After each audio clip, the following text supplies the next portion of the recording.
Mesdames, Messieurs, bonjour. Très heureux de vous retrouver pour cette nouvelle émission Power Boost. J'espère que vous avez passé une excellente semaine. Je suis ici en Beauce et vous allez voir, on va aller à la rencontre d'une entreprise qui en seulement 15 années, 15 ans c'est très peu, cette entreprise a connu un parcours phénoménal. Top départ.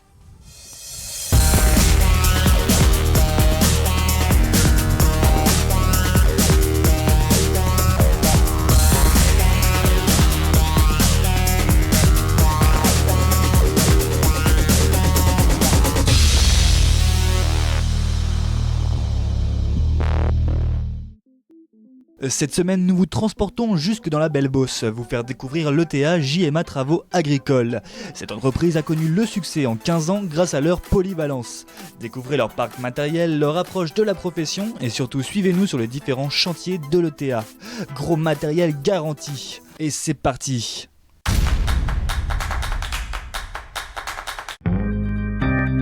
À peine arrivé sur l'exploitation de la famille Faucheux, que Maxime nous accueille afin de faire le tour du propriétaire. Et l'on peut dire que pour des passionnés de machinisme, nous avons été gâtés. Il n'y a pas un endroit sans un tracteur sur ce site. Non mais Maxime, c'est incroyable quand je vois tout ce matériel, quand je vois la taille de votre exploitation, je me dis non mais c'est comment vous êtes arrivé là? En 2004, vous aviez combien? 3 tracteurs, 180 hectares? Oui, 2004, 3 tracteurs, 180 hectares, la ferme familiale.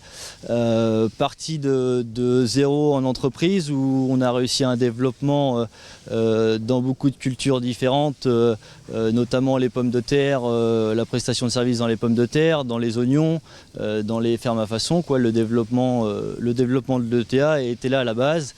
Et ensuite, on a continué le développement avec d'autres cultures qui se sont développées dans le secteur, notamment la betterave, les fermes bio, le binage. Voilà, donc on a pris beaucoup de risques dans l'investissement de matériel aujourd'hui. Et c'est comme ça qu'on est arrivé en 2019 à ce niveau-là. Alors moi ce qui me marque c'est vraiment la polyvalence. C'est vrai que vous êtes dans une zone où il y a beaucoup de cultures, vous avez un matériel pour chaque culture. Effectivement, on a un parc matériel qui est vraiment très diversifié. C'est ce qui fait aussi l'avantage de notre ETA. Aujourd'hui, on est capable de faire n'importe quel service dans la grande culture et dans les légumes, en partant des pommes de terre, des oignons, des betteraves rouges, des betteraves à sucre, des haricots, de toutes les cultures à graines possibles. Donc c'est un peu l'avantage quand on va chez un client aujourd'hui, il sait qu'on est capable de faire tout type de service et on est la seule ETA à faire cette diversité-là de services. Mais Maxime, est-ce que vous pouvez nous donner quelques chiffres clés à la fois sur l'exploitation et puis aussi sur l'entreprise? Compliqué à dire en termes de surface, sachant qu'on est capable de faire de la ferme à façon de A à Z, où on fait une prestation de service à la carte chez un client, donc on va faire juste une plantation, juste une récolte, quoi. Donc, on est présent sur beaucoup de marchés en pommes de terre, en oignons ou en betterave. On n'a pas forcément de limite de surface. Aujourd'hui, on a déjà beaucoup de surface, mais on adapte le matériel en fonction de ce qu'on a, quoi. Et les tracteurs, ils tournent ici. Combien vous faites d'heures avec chaque tracteur? Aujourd'hui, on a un parc de tracteurs de 25 tracteurs à l'année et on monte jusqu'à 40 tracteurs en saison. Nous, aujourd'hui, un tracteur qu'on a à l'année fait environ 1000 heures jusqu'à 1500 heures sur tous les services confondus, quoi. Oui, mais Maxime, il y a plein de TA. Et pourtant, elles n'ont pas eu toutes le même développement que la vôtre. Quelles sont les clés du succès? Alors les clés, c'est mon père qui les a créées avec son expérience qu'il a eue avec la ferme et avec ce qu'il a créé avant. Donc il a commencé en étant responsable dans un stockage de pommes de terre au niveau de tout ce qui était maintenance. Donc c'est tout ce qu'il a appris un peu toute sa vie et il l'a continué par la suite et c'est un peu son expérience, sa façon de faire et son image qui a fait le développement de l'ETA, quoi. Maxime, quand on voit le matériel, le nombre de matériel que vous avez ici sur l'exploitation, c'est vrai qu'il faut avoir un très bon ami qui soit banquier. Ça, c'est pas toujours facile. Mon père a pris le risque au départ quand il est parti de zéro. On a des bons partenaires financiers. On a eu du mal au début à investir parce que le prix du matériel, déjà à l'époque en 2004, était relativement cher. Aujourd'hui, on ne sait plus où ça va s'arrêter. Le prix du matériel, ça devient démentiel. On a acheté un tracteur en 2004 dans les environs de 80 000. Aujourd'hui, on est arrivé dans les 120, 150 000 euros pour faire le même travail. Je parle des tracteurs, mais les autres matériels, c'est le même schéma. Aujourd'hui, la problématique d'une ETA comme nous, c'est de savoir combien d'hectares on peut mettre sur un matériel avec une rentabilité et garder notre qualité de service pour que le client soit satisfait et qu'il revienne l'année d'après, quoi. C'est ça qui est qui est compliqué à faire. Et aujourd'hui, jusqu'où on va aller et comment même les exploitations vont faire pour acheter du matériel demain s'ils ne sont pas capables de les exploiter comme nous on les exploite. Bon alors Maxime, j'ai vu que vous avez un super atelier, on va aller voir un peu ce qui s'y passe. On y va.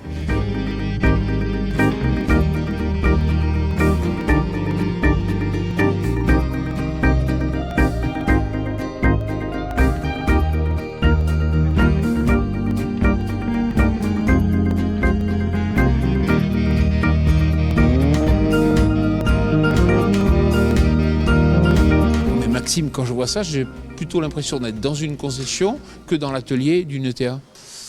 Effectivement, le parc matériel a besoin d'être entretenu. Il y a beaucoup de machines différentes avec beaucoup de tracteurs, donc il faut un atelier de cette dimension-là pour pouvoir entretenir tout ça. Aujourd'hui, l'entretien est effectué 100% par l'entreprise avec notre personnel permanent, donc 20 personnes à l'année, 2 personnes qui s'occupent vraiment que de la maintenance aussi toute l'année dans l'atelier, des pièces aussi qui sont disponibles dans un magasin. Environ 10 000 heures passées pour entretenir toute cette machine-là, quoi. Donc, on repart jamais d'une année sur l'autre sans que les machines soient passées par l'atelier pour avoir une performance de travail et garder l'image de qualité qu'on a. On est obligé de passer par l'atelier. Bon alors Maxime, on va découvrir 2 matériels un peu particuliers qu'on ne connaît pas forcément dans toutes les régions. On y va.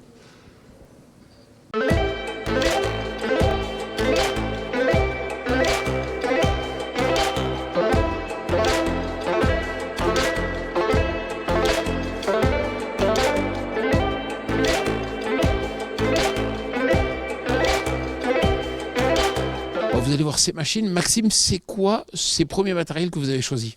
Donc là, c'est le matériel pour la culture d'oignons. Donc le matériel de la culture d'oignons, on va semer l'oignon en planche. Ensuite, pour la récolte, nous allons broyer les tiges d'oignons. Et ensuite passer avec ces systèmes de machines-là, des souleveuses qu'on appelle 3 planches ou une planche. Donc c'est des souleveuses qui sont équipées de barres carrées pour arracher les oignons.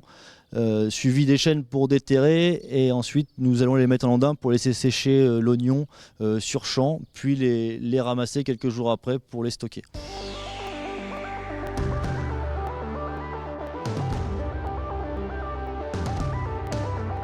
Alors on va aller voir un autre matériel sous hangar.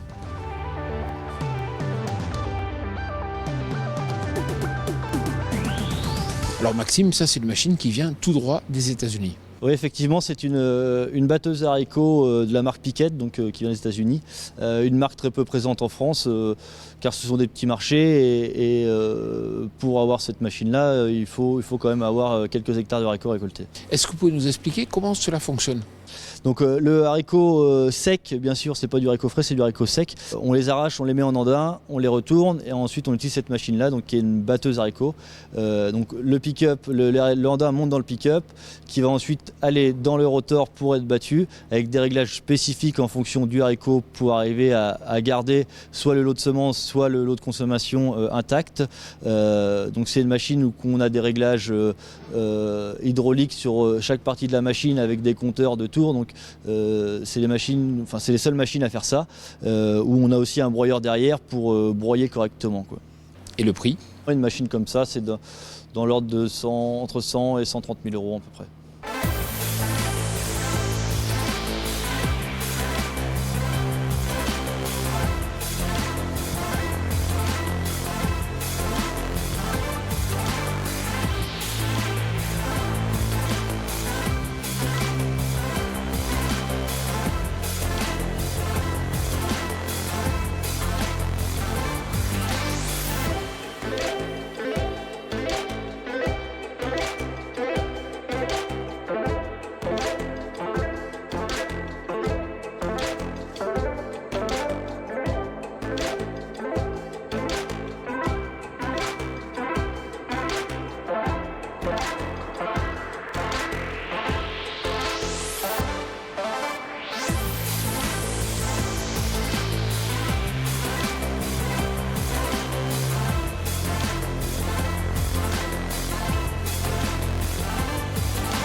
Alors à présent, on va regarder le futur. Maxime, c'est vrai que votre entreprise s'est énormément développée en 15 ans, et puis 15 ans c'est peu. On regarde dans le futur, 2035, à votre avis, alors que maintenant c'est vous et votre frère qui prenez les manettes de cette entreprise, à votre avis en 2035, votre entreprise en sera où ?